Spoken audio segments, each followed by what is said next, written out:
Sir வணக்கம். வணக்கம். என்ன சார், இது ஒரு வரலாற்று சிறப்புமிக்க நாளா? என்ன சொல்றது? ஒரு பக்கம் ஒரு கட்சி ஆச்சரியங்களையும், அதிசயத்தையும் நிகழ்த்திக்கிட்டு இருக்கு. இன்னொரு பக்கம் சிட்டிங் சிஎம் ஜெயிக்க முடியல. என்னதான் நடந்திருக்கு தமிழ்நாட்டுல? அதாவது அறிவிலிகள், தற்குறிகள்னு சொல்லப்பட்டவர்களுடைய அறிவு புரட்சி தான் இந்த தேர்தல்னு நான் நினைக்கிறேன்.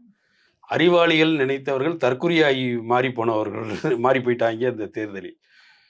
எவ்வளவு அதாவது மக்களின் மேன்மை நம்ம போன முறையே பேசினோம். அந்த தேர்தல் முடிவுகள் எவ்வளவு ஒரு பெரிய மாற்றத்தை, ஒரு புரட்சியை நமக்கு ஏற்படுத்தி குடுத்திருக்குன்னா, இப்படி ஒரு மாற்றத்தை நம்ம வரலாற்றுல நம்ம இதுக்கு ஒரு விட்னஸா இருந்திருக்கோம்னு நினைக்கிறதே ரொம்ப இதுல ஒரு பார்ட்டிசிபேட்டா வேற நம்ம இருந்திருக்கோம். ஆமா. இல்லையா? அப்போ அதாவது 50 வருடம், 60 வருடம் வீழ்த்தவே முடியாதுன்னு நினைச்ச ஒரு விஷயத்தை ஒரு சாதாரண களம் வீழ்த்தியிருக்கு அப்படின்னா, இது மக்களுடைய வெற்றி. இதை நீங்க ரசிக வெறி ரசிகர்களின் மனநிலையில் கிடைத்த வெற்றி, தற்குறிகளின் வெற்றின்னு இதை ஏளனப்படுத்துற வேலையை இதோட நிப்பாட்டணும். ஏன்னா, ஒரு தரப்பு மட்டும் வாக்களித்து தாவேகா இவ்வளவு பெரிய வெற்றியை பெறல. சிறியவர்கள் முதல் பெரியவர்கள் வரை இந்த மாற்றத்தை விரும்பியிருக்காங்க. மாற்றம்னா என்ன? மாற்றம்னா என்ன? மாற்றம்னா என்னன்னு வாய்கிலேயே கேள்வி கேட்டீங்களே, மாற்றம்னா இதுதான் மாற்றம். இவ்வளவு பெரிய மாற்றத்தை உங்களுக்கு 2 திராவிட கட்சிகளையும் தூக்கி எறிகிறது தான் மாற்றம். அது என்ன குவியலா மக்கள் மனசுல இருந்திருக்குதுன்றதை இனிமேலாவது இந்த அரசியல் கட்சிகள் புரிஞ்சுக்கோங்க. 2 திராவிட கட்சிகளும் புரிஞ்சுக்கோங்க. உங்கள் மீது வெறுப்பு, நீங்கள் ஆட்சி செய்த விஷயத்தின் மீது வெறுப்பு, உங்கள் வாரிசு அரசியலின் மீது வெறுப்பு, உங்க ஊழல் மீது வெறுப்பு அப்படின்னு ஒரு விஷயம் கிடையாது. உங்களுடைய அனைத்து தன்மைகள் மீது வெறுப்பு இருக்கு. அந்த வெறுப்போட வெளிப்பாடு தான் இந்த தேர்தல் முடிவு. இதை முதல்ல உள்வாங்குங்க. இது ஏதோ தனி நபருக்கான விஜய்ன்ற ஒற்றை நபருக்காக குவிந்த ஆதரவு கிடையாது. அது ஒரு பக்கம் என்ன இருந்திருக்கலாம். ஏன்னா நீங்க இறுதி வரைக்கும் இதை கணித்தவர்கள், இதை பெரிய பேசின அறிவாளிகள், பத்திரிகையாளர்கள் எல்லாருமே என்ன சொன்னீங்க? உங்கள்கிட்ட மக்கள் என்ன சொன்னாங்க? மக்கள் என்ன சொன்னாங்கன்னு நீங்க வெளியே சொன்னீங்க. அது இருக்காங்க, எங்களுக்கு இது 200க்கு 200 வந்துடும், கணிப்புக்கு அப்புறம் ஆஃப்டர் எலெக்ஷன் எங்களுக்கு 170 வந்துடும், 180 வந்துடும். எங்க வந்திருக்கு? எதுவுமே வரலையே. அப்போ மக்கள் ஒரு மௌன புரட்சிக்கு தயாராக இருந்திருக்காங்க. அதை களத்தை கணிக்க முடியாமல் போனது இந்த காலத்தில் இருந்த பத்திரிகையாளர்களுடைய வரலாற்று தவறு. விமர்சகர்களும் அறிவாளிகளும் இந்த களத்தை கணித்து மக்களோடு நின்றுக்கணும். நீங்க யார் பின்னாடியும் யாருக்கு போய் நின்றுட்டீங்க கடைசி? இன்றைக்கு தெரியுதா மக்களுடைய யாருமே மக்களை விட உயர்ந்தவர்கள் இல்லைன்றது இன்னைக்கு உங்களுக்கு புரிஞ்சிருக்கும்னு நினைக்கிறேன். சார், ஒரு பக்கம் தேர்தல் முடிவுகள் டிவிக்கே ஜெயிச்சிருக்கு, இன்னொரு சைடு ஸ்டாலின் தோத்துருக்காரு. எப்படி எடுத்துக்கிறது இது? அதான் இது கோபத்தின் வெளிப்பாடு தான். ஆக்சுவலா ஸ்டாலின் தோல்வின்றது ஒரு வருத்தம் தான், இல்லைன்னு சொல்லலை. ஏன்னா இதை விட ஒரு பக்குவப்பட்ட ஒரு அரசியல் தலைவரா ஸ்டாலின் மாறி ஒரு திமுக மேல் 1000 விமர்சனங்கள் இருக்கும். திமுகவில் இருக்கக்கூடிய மற்ற அதாவது நம்ம அமைச்சர்களாகட்டும் மற்றவர்களாகட்டும் எவ்வளவோ மோசமானவர்கள் கூட வெற்றி வாய்ப்பை நோக்கி போகும்போது ஸ்டாலின் போல ஒருவர் தோற்பது மிகப்பெரிய வருத்தம் அளிக்கிற விஷயம்தான். ஆனால் ஜனநாயகத்தில் மக்களின் தீர்ப்பை நம்ம ஏற்றுதான் ஆகணும். அது கோபத்தின் வெளிப்பாடு. ஏன்னா நீங்க தான் அந்த அமைப்பின் தலைவராக இருந்தீங்க. அப்போ அத்தனை தவறுகளுக்கும் பொறுப்பு நீங்க தான். நீங்க நல்லவராக இருக்கிறது பிரச்சனை இல்லை, பொறுப்பானவராக இருந்தீங்களான்னு பார்க்கணும். அப்போ ஒரு பொறுப்பற்ற தன்மையின் மீதான கோபம் தான் உங்களை வெற்றி பெறாம வைக்கிறதுக்கு காரணம். இவ்வளவு நடந்திருக்கு, நாட்டில் இவ்வளவு பிரச்சனை இருக்குது, இவ்வளவு கூட இருந்த ஆட்கள்லாம் இவ்வளவு பண்றாங்க, இவங்களை அடக்கி வைக்க முடியாத ஒரு முதல்வரா நீங்க இருந்து என்ன பிரயோஜனம்? அப்ப இத்தனை தவறுகளுக்கும் அக்கிரமங்களுக்கும் காரணம் நீங்க தானே. அப்போ உங்கள் மேலதான் வெறுப்பை காட்ட முடியும். பெருவாரியான அதாவது எரிமலைகள் வெடிக்கும் போது சில பூக்களும் கருகத்தான் செய்யும்பாங்க. அப்படி கருகி போனவர் தான் ஸ்டாலின் ஆயிட்டாரு. அதாவது எதை உண்மை, அதாவது திராவிட இயக்கம் களத்திலிருந்து மக்களோடு மக்களாக வந்ததுன்னு சொன்ன நீங்க மக்களை விட்டு அந்நியப்பட்டு போனதனுடைய வெளிப்பாடு தான் இது. சாதாரணமா இருக்கிறவர்களுக்கே இந்த களம் இவ்வளவு மோசமா இருக்குன்னு தெரியும் போது இவ்வளவு பெரிய நிறுவனம் பெண் டீம்னு ஒண்ணு வச்சீங்க. இது இல்லாத அரசினுடைய உளவுத்துறை உங்ககிட்ட இருக்கு. இது இல்லாத மிகப்பெரிய படை ஒரு பெரிய கட்சின்னு இருக்கு. இவ்வளவும் வச்சு உங்களால கிரவுண்ட தெரிஞ்சுக்க முடியலையா? நம்ம மேல இவ்வளவு பெரிய அதிருப்தி இருக்குன்னு உங்களால தெரிஞ்சுக்க முடியலையா? தெரிஞ்சுக்கிட்டு தான் அந்த நேரேட்டிவ் 200 200 செட் பண்ணி பார்த்தீங்களா? எப்போதுமே வழக்கமா ஏமாத்தியே பழக்கப்பட்ட எல்லாத்தையும் சோசியல் மீடியாவை வச்சு எந்த பிரச்சனையும் இல்ல. இந்த உலகத்துல பொன்னும் நெய்யும் பாலும் தேனும் ஆறும் ஓடுதுன்னு நம்ம வந்து எப்போதுமே ஏமாத்தி ஒண்ணு பண்ணியிருக்கோமே, அதே மாதிரி இதையும் ஏமாத்தி ஜெயிச்சிடலாம்னு நினைச்சதோட வெளிப்பாடு, நீங்க எதை வைத்து மக்களை ஏற்றினீர்களோ அதுவே திரும்ப உங்களை ஏமாத்திட்டு வந்து நிக்குது. நீங்க எதை மக்களை ஏமாற்றிடலாம், சோசியல் மீடியாவையும் கைக்குள்ள வச்சு இந்த உலகத்துல எதுவுமே நடக்கல, ரொம்ப பாலாரும் தேனாரும் ஓடுதுன்னு ஒரு பொய் பிம்பத்தை கட்டி கடைசி அந்த பொய் பிம்பத்துக்கு நீங்களே ஆளாகி நீங்களே பலியாகி நிக்கிறீங்க. இன்னைக்கு இனிமேலாவது கண்ணை திறந்து பாருங்க, மக்கள்கிட்ட போங்க, மக்களோடு மக்களா இருங்க. உங்களை அதிகாரம் எவ்வளவு நாளும் தடுத்தது. இனிமேலாவது அதிகாரத்தை விட்டு கீழே இறங்கி எது மக்கள்கிட்ட போய் சேரணும், என்ன செய்யணும், ஏன் நம்ம இவ்வளவு அந்நியப்பட்டு போயிட்டோம், இவ்வளவு முக்கியமான அதாவது என்னன்னா வலதுசாரி தத்துவம் இவ்வளவு வளர்ச்சி பெறுற காலத்துல அதற்கு எதிரான தத்துவம் வச்சிருக்க நம்ம ஏன் தோல்வி அடைகிறோம்? தமிழ்நாடு வெர்சஸ் டெல்லின்னு நீங்க செட் பண்ண நேரேட்டிவ் ஏன் தோத்துது? தமிழ்நாடு வெர்சஸ் டெல்லின்ற நேரேட்டிவ் நீங்க செட் பண்ணீங்க இல்லையா, அதே நேரேட்டிவ் கீழே தான் மக்கள் ஓட்டளிச்சிருக்காங்க. ஆனா அந்த இடத்துக்கு நீங்க வேண்டாம், தாவேகா வச்சுக்கிறோன்ட்டாங்க. மாநில கட்சிகளை தான் இப்பவும் வந்து அவங்க வந்து அதிமுக பாஜக கூட்டணியை மேல தூக்கலையே இல்லையா? நீங்க கட்டமைப்போடு அதே பணபலத்தோடு அதே திமுக எதிர்ப்போடு தானே அதிமுக இருந்துச்சு. ஏன் அதிமுக பக்கம் மக்கள் போகல? பெருவாரியான மக்கள் தாவேகா பக்கம் போறதுக்கு காரணம் என்ன? அப்ப இதை மாற்றுகின்ற ஒரு மாநில கட்சி வேணும், சிந்தனையாவும் மாற்று வேணும். அதே நேரத்துல பாஜகவை எதிர்க்கின்ற ஒரு கட்சியும் வேணும். எவ்வளவு கிளவரான, அதாவது இந்த தேர்தல் முடிவு வந்து ஒவ்வொரு கணமும் ஆச்சரியப்பட வைக்குது நம்மள. எவ்வளவு, அதாவது நீங்க சொல்றீங்க தற்குறிகளின் ஆட்டம், தற்குறிகளின் வெற்றி, தற்குறின்னா இப்படி ஒரு வரலாற்று சிறப்பு மிக்க வெற்றியை வந்து எந்த அறிவாளித்தனத்துல நீங்க செஞ்சிருக்கீங்க இத்தனை 50 வருஷத்துல? ஜெயலலிதாவால் கூட செய்ய முடியல, எடப்பாடியால பண்ண முடியல. ஆனா இன்னைக்கு விஜய் கட்சி அதை பண்ணிருக்குன்னு சொல்லும்போது, மக்கள் நல கூட்டணின்னு ஒரு மாற்று அமைப்பு ஒவ்வொரு தடவையும் முயன்று தோற்று இன்னைக்கு வந்து அந்த மாற்றுன்ற ஒண்ணு உறுதியாயிருக்குல்ல. அப்ப இவ்வளவு இந்த இரண்டு இல்லாத ஒரு மாற்று வேணும்ன்ற எண்ணம் மக்கள் மனசுல ஆழமா இருக்குன்றதை ஏன் உணரல? நீங்க அதை உணர்ந்திருக்கணும்ல ஒரு அரசியல் கட்சியா? அந்த உணர்ச்சியே உங்கள்கிட்ட இல்லையே. அதோடைய அதாவது இவ்வளவு காலம் நம்ம வந்து ஒரு ஆட்சி செஞ்சிருக்கோம், இவ்வளவு நலத்திட்டங்கள் பண்ணியிருக்கோம், அதன் அடிப்படையில் இந்த தேர்தலை சந்திப்போன்றது இல்லாம தேர்தல் ஆரம்பித்த காலத்திலிருந்து முடியும் காலம் வரைக்கும் நடந்துகின்ற விதத்தை பாருங்க. 50-60 வருஷம் ஒரு தேர்தலை சந்தித்த கட்சி மாதிரியா 2 திராவிட கட்சிகளை நடந்துக்குச்சு? போன எம்பி எலெக்ஷனுக்கே மக்கள் தேர்தல் மீதான வெறுப்பு அதிகமாயிருச்சு. இந்த தேர்தலில் விஜய் உள்ள வரலைன்னா இவ்வளவு பேர் வந்து தேர்தலில் வாக்களிச்சிருக்கவே மாட்டாங்க. அப்ப அரசியலை வெறுத்து, சரி நமக்கு வேற வாய்ப்பு இல்லை, இந்த அரசியல் மூலமா தான் நம்ம ஏதாவது ஒன்று சேஞ்ச் பண்ணிக்கணும்னு திரும்ப இவ்வளவு பேர் அரசியலுக்குள்ள வரும்போது நீங்க என்னெல்லாம் பண்ணீங்க? கூட்டணின்ற பேர்ல கொள்கை கூட்டணின்னு சொன்னீங்க. அப்புறம் உங்க கொள்கைக்கே சம்பந்தம் இல்லாத ஒருத்தரை தூக்கி கொண்டு வந்து உள்ள வச்சீங்க. சரி, உள்ள வச்சதான் வச்சீங்க, ஒழுங்கா வச்சீங்களான்னு பார்த்தா உங்க கூட்டணியில் இருக்கிற எல்லாத்தையும் துன்பப்படுத்திட்டு அவங்கள சந்தோஷப்படுத்துறீங்க. ஒரு 10 நாள் 20 நாள் வந்து இந்த மக்களோட எல்லா பிரச்சனையும் மறந்துட்டு இந்த அரசியல் கட்சி பூரா கூட்டணிக்கு பின்னாடி தானே தெரிஞ்சீங்க. அது எவ்வளவு பெரிய பாதிப்பு. ஒரு வாக்காளனா முதல் முறையா எனக்கு தேர்தல் மேல வெறுப்போட நான் ஏதாவது செய்யணும்னு நினைச்சு வரும்போது நீங்க இவ்வளவு உங்க சுயநலத்துக்காக செய்யறதெல்லாம் என் மனநிலையில வந்து பாதிப்பை ஏற்படுத்தாதா ஒரு அரசியல் ரீதியா? கேட்டா இதெல்லாம் அரசியல் சாணக்கியத்தனம், அரசியல் இதெல்லாம் சாதாரணம், இப்படித்தான் இருக்கும் அரசியல்னா, கூட்டணினா இப்படித்தான் பேசுவோம், அதுக்கு தான் நான் தர முடியும், கொள்கையில 2வது உன் பலத்தின் அடிப்படையில தான் உனக்கு இது. கூட இருந்தவர்கள் 12 வருடமா உங்களோட கூட்டணியில இருந்தவர்களுக்கே நீங்க துரோகம் பண்றீங்கன்னா இதெல்லாம் பாதிப்பை ஏற்படுத்தாத களத்துல? இந்த வெறுப்பு, அதாவது 2 திராவிட கட்சிகளும் வெறும் திராவிட வெறுப்புன்னு மட்டும் நம்ம இதை சொல்லிட முடியாது. அதோடைய நடத்தையின் மீதான வெறுப்பு தான்.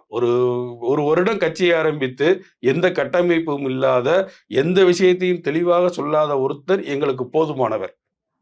எங்களுக்கு அது நீங்க சொல்றீங்க ரசிகர்கள் மட்டும் வந்து அவரை விரும்புறாங்கன்னா எல்லா தரப்பினரும் விஜயை மாற்றுன்னு ஏன் நினைச்சாங்க? ஏன்னா உங்களுக்கு அவருக்கு வித்தியாசம் கிடையாது. நீங்க ஒன்றும் பெரிய அறிவாளி இல்லை, நீங்க ஒன்றும் புதுசா எதையும் தந்திரவும் இல்லை, நீங்க திரும்ப எங்களை முட்டாளாக்கிக்கிட்டே தான் இருந்திருக்கீங்க. உங்களோட ஒப்பிட்டு பார்க்கும்போது அவர் ஓகே தான் முடிவு பண்ணிட்டாங்க. தோல்வியை ஒப்புக்கொள்ளணும். முதல்ல தோல்வி உங்களுக்கான படிப்பினையை தரும்ன்றத 2 திராவிட கட்சிகளும் ஒத்துக்கிட்டா தான் நீங்க இதுல இருந்து பாடம் பெற முடியும். இப்போ வந்திருக்க நம்பர்ஸும் ஒரு சிங்கிள் மெஜாரிட்டி கிடைக்கல விஜய்க்கு. ஏதோ ஒரு கட்சியை டிபெண்ட் பண்ண தேவை இருக்கு. எப்படி இருக்கும்னு பாக்குறீங்க சார்? அது சுமூகமா முடிஞ்சிருமா இல்ல ஏதாவது சிக்கல் வர வாய்ப்பு இருக்கா? இல்ல இதான் நம்ம முதல்லே பேசணும். இது தொங்கல போய் நிக்கும்ன்றது. முதல்ல சொன்ன பத்திரிகையாளர் நீங்க தான் இத. இல்ல என்னன்னா களம் நமக்கு அப்படி தெரியுது. நமக்கு என்ன கிரவுண்டு வந்து வேட்பாளர் அறிவித்ததிலிருந்தே கிரவுண்டோட தன்மை மாறிருச்சு. அப்புறம் திரும்ப ஒண்ணு ஒண்ணா நடக்க நம்ம பார்க்கும்போதே வந்து நமக்கு தெரியுது. இது வந்து யாருக்குமே மெஜாரிட்டி கிடைக்காத சூழ்நிலை. அதனால தான் நம்மளால கணிக்கவே முடியல. நெறைய பேர் 200க்கு 200 ஜெயிக்கும்னாய்ங்க.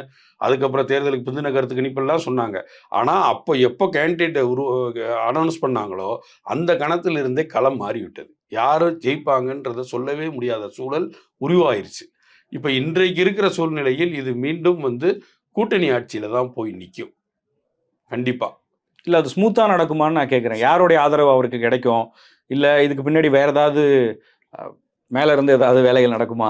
இல்ல மேல இருந்து வேலைகள் நடக்கிறதுக்கு உண்டான ஏன்னா, இத ஏன் தொங்குன்னு நம்ம உறுதியா சொல்ல முடியுதுன்னா, இங்க கவர்னர் வந்து பொறுப்பு கவர்னர் தான் இருக்காரு. இந்த பொறுப்பு கவர்னர் வந்து கேரளாக்கும் பொறுப்பு. கேரளாலயும் எலெக்ஷன் முடிஞ்சிருச்சு. அவர் வந்து இன்னொரு 1 மாசத்துக்கு இங்க தமிழ்நாட்டுக்கு வரமாட்டாரு. ஏன்னா, கேரளால நான் வந்து பதவியேற்பு பிரமாணம் எல்லாமே செஞ்சு வைக்கிற வேலை எனக்கு கேரளால இருக்கு. அதனால நான் என் வேலைய முடிச்சுட்டு தான் வருவேன்னு சொல்லுவாரு. அதுவரைக்கும் இந்த 1 மாசம் இங்க பல்வேறு விளையாட்டுக்கள் நடக்கும். இது தொங்கிலிருந்து இது அங்க தூக்குறது, இங்க தூக்குறது. இப்ப இந்த வெற்றி பெற்ற எம்எல்ஏக்களை பாதுகாக்கிறதே தாவேகாவுக்கு ஒரு மிகப்பெரிய சவாலா இருக்கும். கூவத்தூர் ரெசார்ட் 2.0வா? அது நடக்கலாம். எதுனாலும் நடக்கலாம் அங்க. இந்த 1 மாதம் கேப் விட்டுருக்குதுன்றத இதுதான் டெல்லியினுடைய விளையாட்டு. ஆனா, அதை மீறி நான் என்ன சொல்றேன், இந்த மாற்றத்தை முயற்சித்த கட்சிகள் இருக்கு இதுக்கு முன்னாடியே. மக்கள் நல கூட்டணின்னு சொல்லி, இந்த மாற்றத்தை முயற்சித்த கட்சிகள் கம்யூனிஸ்டுகள், விசிகா இதெல்லாம் இருக்கு. காங்கிரஸ் கூட இப்ப இதுக்கு வர வாய்ப்பு இருக்கு. இப்ப நீங்க எல்லாரும் இந்த மாற்றம்ன்றது நீங்க அன்றைக்கு கண்ட கனவு இன்றைக்கு நிஜமாயிருக்கு. நீங்க உண்மையிலே மக்கள் மீதான உங்களை கூட்டணின்ற பேர்ல உங்கள கூட்டணி கட்சிகள் எவ்வளவு வந்து துன்புறுத்தியது, உங்களுக்கு துரோகம் இழைத்ததுன்றத மனதுல வச்சு, இன்னைக்கு தலித்துகள் ரெப்ரசன்டேட்டிவ் பட முடியாததுக்கு காரணம் திமுக. விசிகாவு 8 தொகுதிகளும் 8ம் கஷ்டமான தொகுதிகள குடுத்து, இந்த அளவுக்கு வந்து இன்னைக்கு வந்து 1ஓ 2ஓ தொகுதிகள்ல விசிகா முன்னிலை பெறுற நிலைமையில தான் இருக்குது. அப்போ இன்னும் வந்து நீங்க திராவிட கட்சிகளுக்கு பின்னால் நிற்காம, ஆட்சியிலும், அதிகாரத்திலும் பங்குன்ற ஒரு கட்டத்துக்கு நகர்ந்திருக்கிற தாவேகாவோடு இணைந்து ஒரு கலவையான கூட்டணி ஆட்சியை உருவாக்கணும். அதாவது புதியவர்களும், அதே நேரம் இந்த இந்த அரசியல் களத்துல அனுபவப்பட்டவர்களும்.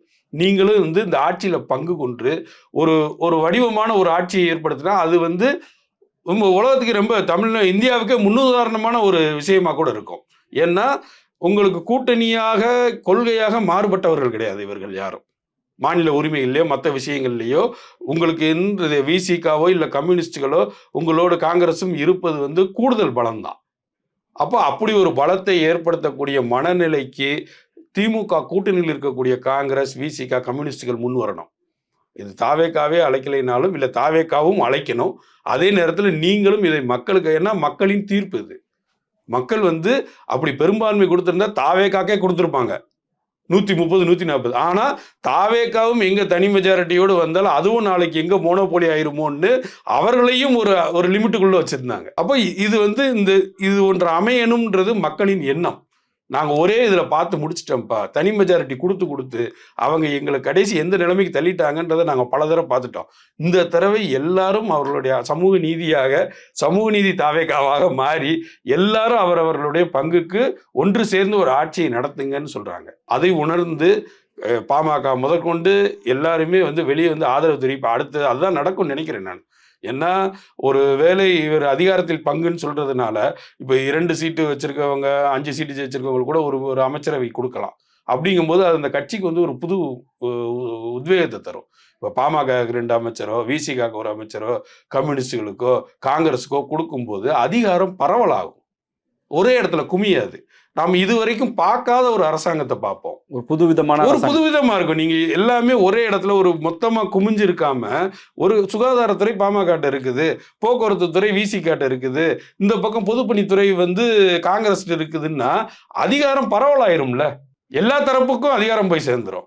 அப்ப எல்லாருமே அவங்களோட இன்புட்ட எடுத்து வைக்கலாம். கொள்கை ரீதியா வேற வேற விஷயங்களா இருந்தாலும், ஒரு அரசாங்கத்தை எப்படி நடத்தலான்றதுக்கான ஆலோசனைகளை எல்லாருமே முன்வைக்கலாம்ல. அந்தந்த துறையில. இப்ப நான் சுகாதாரத்துறைய நான் தான் பிரமாதமா நடத்தினேன் அப்படின்னு பாமக சொல்லிக்கலாம்ல நாளைக்கு. ஒரு கட்சியினுடைய சாதனையா மட்டும் இருக்காதுல்ல இது. இப்படி ஒரு பரந்த மனநிலையோடு ஒரு பெரும்பான்மையான இடங்களை பிடிக்கக்கூடிய கட்சி வந்து இப்படி ஒரு பரந்த மனநிலையோடு இருக்கிற காலம் இனிமேல் வருமான்னு தெரியல. இதற்கு முன்னாடி சுத்தமா கிடையாது. கூட்டணிங்கிற பேச்சுக்கே இடம் கிடையாதுன்னு ஓப்பனிங்ல 2 திராவிட கட்சிகளும் சொல்லுதுன்னா எவ்வளவு அதிகார வெறி இருக்கும். அப்போ ஒருத்தர் நான் வந்து கட்சி ஆரம்பிக்கும் போதே சொல்றாரு என் ஆட்சியிலேயே அதிகாரத்திலேயே நான் பங்குதாரன்னா. அப்ப இது ஒரு காலத்தின் தேவை. இனி ஆட்சின்றது ஒருவரிடம் இல்லாமல் எல்லாருக்கும் அதிகாரம் பகிர்ந்தளிக்கப்படணுன்றது மக்களோட விருப்பம். அந்த விருப்பத்தை நோக்கின முடிவை நமக்கு கொடுத்துருக்காங்க தேர்தல் மூலமா. அதே அரசியல் கட்சிகள் உணர்ந்து அதுக்கு உண்டான வழிகளை 2 பக்கமே செய்யணும். தாவேகாவும் செய்யணும், இந்த திமுக அதிமுக கூட்டணியில் இருக்கிற கட்சிகளும் செய்யணும். சார் இப்போ இந்த எலெக்ஷனை பொறுத்த வரைக்கும் எனக்கு சர்ப்ரைஸா இருந்தது ஏடிஎம்கேவோட நம்பர்ஸ் தான். அவங்க ரொம்ப படுபாதாளத்துக்கு போவாங்கன்னு எல்லாரும் கணிச்சாங்க. பட் அவங்களும் ஒரு குறிப்பிடத்தகுந்த அளவுக்கான எண்ணிக்கை ரீடைன் பண்ணியிருக்காங்க. எப்படி இருக்க போகுது அரசியல்? இது வெறும் டிவிகே டிஎம்கேன்னு மட்டும் இல்லாமல் ஏடிஎம்கேவும் உள்ள இருக்க போறாங்க. ஸோ எப்படி இருக்க போகுது ஏடிஎம்கேவுக்கான ஃபியூச்சர்? அதான் அப்படி பாருங்க நீங்க. அதாவது முழுமையா அதிமுக எதிர்ப்பை அறுவடை செய்திருக்க வேண்டியது அதிமுக தான். இன்னைக்கு இது விஜய்ன்ற ஃபேக்டர் இல்லைன்னா இந்த மொத்தமும் வந்து அதிமுக அறுவடை செஞ்சிருக்கணும். ஆனா அதை மீறி இன்னைக்கு தாவேகா இவ்வளவு தூரம் இடங்களை பெறும்போதும் அதிமுகவும் ஈக்குவலான இடங்களை பெறுதுன்னா அப்போ எதிர்ப்புன்ற ஒன்று அதிகமா இருந்திருக்கு. ரொம்ப ரொம்ப அதிகமாக இருந்திருக்கு. இன்னொன்று நீங்கள் செட் பண்ண நார்த் வெர்சஸ் சவுத்தில் பாஜகன்ற பிம்பம் வந்து நிராகரிக்கப்படவே இல்லை. பாஜகவோடு இணைவதனால் அதிமுக வீழ்ச்சியை தழுவுன்னு சொன்னீங்க. இல்லையே, பாஜக வீழ்ச்சியை தழுவிருச்சு. ஆனால் அதிமுகவை உயிர் போட வச்சுட்டாங்க. அப்போ ஸ்கெட்சே உனக்கு தான் குமாருன்ற மாதிரி கடைசி எது வந்து 200ன்னு சொன்னீங்களோ அவங்க கடைசி இடத்துக்கு போகிற நிலைமைக்கு ஆகுது. அப்போ அதிமுக இன்னும் உயிரோடு இருக்கிறது. அதிமுக ஒழுங்கான எதிர்க்கட்சியாக செயல்பட்டிருந்தால் இன்றைக்கு வந்து ஒரு முக்கியமான இடத்துல இருந்திருக்கும். இனிமேலாவது வருகின்ற காலங்களில் அதிமுக அந்த எதிர்க்கட்சி இடத்தை ஏன்னா இப்போ மறுபடியும் பார்த்தா இப்போ அதிமுக தான் மீண்டும் எதிர்க்கட்சியாக வரும்னு நினைக்கிறேன். திமுக அந்த இடத்துல இருந்து நகர்ந்தால வாய்ப்பு இருக்கு. அப்படி நகலும் பட்சத்தில் அதிமுக திரும்பவும் நாம சொல்றது அதுதான், திராவிட கட்சிகள்ன்றது சித்தாந்த ரீதியாக தன்னை ரீஃபார்ம் பண்ணிக்க வேண்டிய தேவை திமுக இருக்கிற மாதிரி அதிமுக அப்படி ஒரு பெரிய சித்தாந்த பின்புலம் கிடையாது. ஆனா நீங்க மக்களோட போய் நிக்கணும், கட்சியை கட்டமைக்கணும். எனக்கு தெரிந்து திராவிட கட்சிகள் இன்னும் வந்து காலங்களை நீட்டிக்க முடியுமான்றதே எனக்கு சந்தேகமா இருக்கு. ஏன்னா நீங்க எது இளைஞர்கள் மட்டுமான அடுத்த கட்சின்னு, அடுத்த தலைமுறைக்கான கட்சின்னு நினைச்சுக்கிட்டு இருந்தா எல்லா தரப்பினரும் அந்த கட்சிக்குள்ள போய் சேர்ந்திருக்காங்க. கடைசி தங்களை விரும்பி இவ்வளவு பெரிய 50-60 வருட பழக்கத்தை மாற்றிருக்காங்க ஒரே நாள்ல. அப்ப இது வந்து மக்களுடைய அரசு மாதிரி ஆயிருது, தனிநபருடைய வெற்றி இல்லை. இது வரைக்கும் வந்து கட்சிகள் மக்களை வழி நடத்திட்டு போயிட்டு இருந்தாங்க. இப்போ மக்கள் கட்சியை வழி நடத்துறாங்க. இப்போ மக்களோட வழிநடத்தலில் உண்டான கட்சி தாவேகான்ற மாதிரி ஆயிடுச்சு. இதை மீறி போனவர்களை நீங்க திரும்ப 2 திராவிட கட்சிகளை எப்படி தங்கள் பக்கம் இழுக்க போகுதுன்னு எனக்கு தெரியல. ஏன்னா நீங்க ஒரு பக்கம் இழுத்தீங்கன்னா உங்களை மைனஸ் பண்றதுக்கு உங்களுக்கு 1000 பாயிண்ட் பின்னாடி இருக்கு. 2 ஊழல் வழக்கில் கைதானீங்கன்னா நீங்க 10 பாயிண்ட் டப்புன்னு மறுபடியும் 2 பாயிண்ட்டுக்கு வந்துடும். சவாலான காலகட்டம், தப்பிக்குமான்றது தெரியல. நிச்சயமா சார், நிறைய விஷயங்களை இன்டெப்தா பேசுனீங்க. மிக்க நன்றி சார்.